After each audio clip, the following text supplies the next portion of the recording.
mortified over McCain's funeral plan for her that Donald was banned from. McCain was honored in Arizona yesterday and today was given a send-off as he was flown to Andrews Airforce Base in Maryland to make the trip to Washington, D.C. This whole week has centered around the death and funeral of Senator John McCain, R.I.S. It is simply the primary story in the media and the coverage is wall-to-wall on it ad nauseum. McCain was honored in Arizona yesterday and today was given a send-off as he was flown to Andrews Air Force Base in Maryland to make the trip to Washington, D.C. A memorial service will be held there after people are given a chance to visit him as he lies in state. President Trump was intentionally not invited to McCain's funeral, but Vice President Mike Pence was. That makes a huge and very petty political statement in my viewpoint. You do not snub a sitting president if you have any decorum or diplomacy at all. Vice President Mike Pence and his wife, Karen, will attend, as will Bill and Hillary Clinton, Barack, and Michelle Obama, George and Laura Bush, and possibly Jimmy Carter, if his health permits. First Lady Melania Trump has chosen not to attend McCain's funeral without her husband. Good for her. She should not have to choose between her husband and attending McCain's funeral. Actually, that's not a choice at all. The media is spinning this for all it is worth. Hollywood Life is claiming that Melania is embarrassed over all this and the animosity that was apparent to everyone between President Trump and Senator John McCain. I don't believe that for a second and I am not surprised that the media is putting this drama forth. Melania seems mortified for being put in the middle of it and frankly, McCain is screwing with people even after his death once again. It wasn't Trump's decision to skip attending the funeral. He was not invited. That was McCain's doing. From Hollywood Life. Melania does not feel entirely welcome or comfortable attending the funeral after John made it clear that Donald was not welcome. She resents Donald again for being put in the middle of an awkward position, our insider continues. Melania wants to do what is right, whether that means going in Donald's place, or respectfully staying away.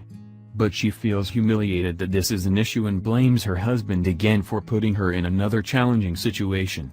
She is weighing her options, has been discussing the issue with the McCain family, wants to what is best, and will make the decision when she is ready. So who is this insider? I don't know about you but I am always suspect of unnamed sources from the media these days. This doesn't sound like the First Lady at all and I don't believe this nonsense for a moment. McCain, in a farewell statement, appeared to take a parting shot at Trump and try to get the last word in even after he was gone.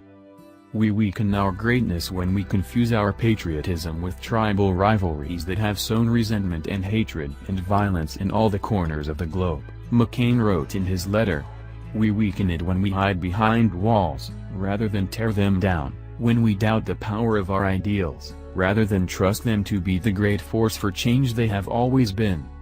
If only we remember that and give each other the benefit of the presumption that we all love our country, we will get through these challenging times, McCain wrote. We will come through them stronger than before. We always do. It's true that Melania did go to Barbara Bush's funeral and President Trump did not. But there was not the level of disdain there that there is here and Trump was not specifically disinvited. He stayed away out of respect for the Bush family because they do not care for him and have made that abundantly clear. McCain's funeral is an entirely different matter here. It would be an insult to her husband for Melania to go in my opinion and I respect her for staying put over this. Our thoughts, prayers and deepest sympathy to the McCain family, First Lady Melania Trump, 48. Tweeted after Senator McCain died of brain cancer at the age of 81 last Saturday. Thank you, Senator McCain, for your service to the nation. President Trump also tweeted out his condolences. Before his death, Senator McCain asked that former Presidents Barack Obama and George W. Bush speak at his funeral, and Obama and Bush have already been requested to offer eulogies. Meanwhile, former Vice President Joe Biden spoke at an Arizona service in Senator McCain's honor. He broke down in tears multiple times. From the beginning, there have been wild rumors and conspiracy theories over First Lady Melania Trump. The left and the media would love to sow discord and division in the Trump household and have failed at every attempt so far.